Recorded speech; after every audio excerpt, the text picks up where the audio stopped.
तो this is very easy equation based question. आपको simple concept अगर आता है एपी का तो ये सवाल हो जाएगा।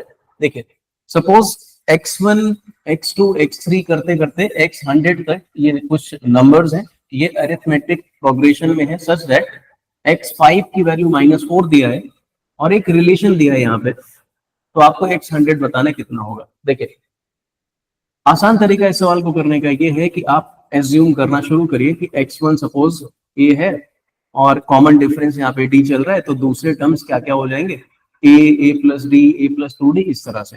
तो यहाँ से शुरू करिए, x1 को a ले लिया है और कॉमन डिफरेंस d ले लिया, तो x2 हो जाएगा a प्लस d, ठीक है, एंड सो ऑन ऐसे चल रहा है। तो अपने को x5 लिखना है, सो x5 हो जाएगा a plus 4d that is equals to -4। तो ये एक केस हो गया। दूसरा केस यहां से आएगा, यहां लिखा है 2 टाइम्स ऑफ x6, छठवां टर्म 6 टर्म होगा a प्लस 5d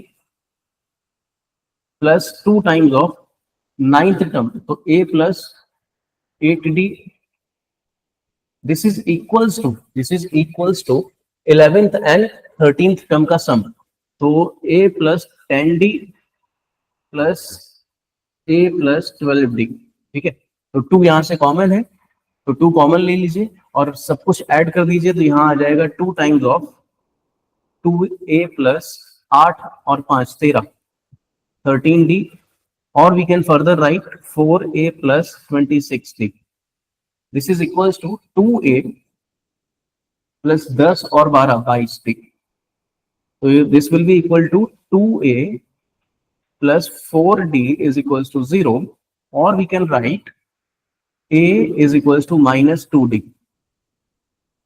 अगर a -2d है तो इस पहले इसको एक्सप्रेशन नंबर 1 और इसको सेकंड बोलते हैं। इसको अगर मैं यहाँ पे यूज कर लेता हूँ इस वाले में, तो a की जगह -2d रखिए, तो यह आ जाएगा -2d plus 4d 2d is equals to -4, और we can say d is equals to -2।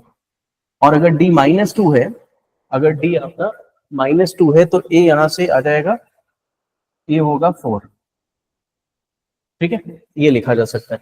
तो आप सीरीज बनाइए, तो सीरीज का पहला टर्म ए लिया है आपने, तो 4, कॉमन डिफरेंस यहाँ चल रहा है, this is first term, second term, third term, ऐसे चलेगा, ठीक है। तो 4 देन आएगा आपका 2, 2 कम हो रहा है, फिर 0 देन -2, ऐसे करते करते आपको पहुंचना है x100 तक। 100th नंबर पे क्या आएगा ये पूछा गया, ठीक है। तो आप देखिए एक चीज समझिए, 100th टर्म एक्चुअली क्या होगा, a प्लस 99d, तो a है 4 plus 99 times of common difference -2, तो ये आएगा माइनस का 198 और प्लस का 4, तो माइनस का 194, ऑप्शन बी इसका आंसर हो जाएगा, ठीक है। सिंपल इक्वेशन बेस्ड क्वेश्चन है।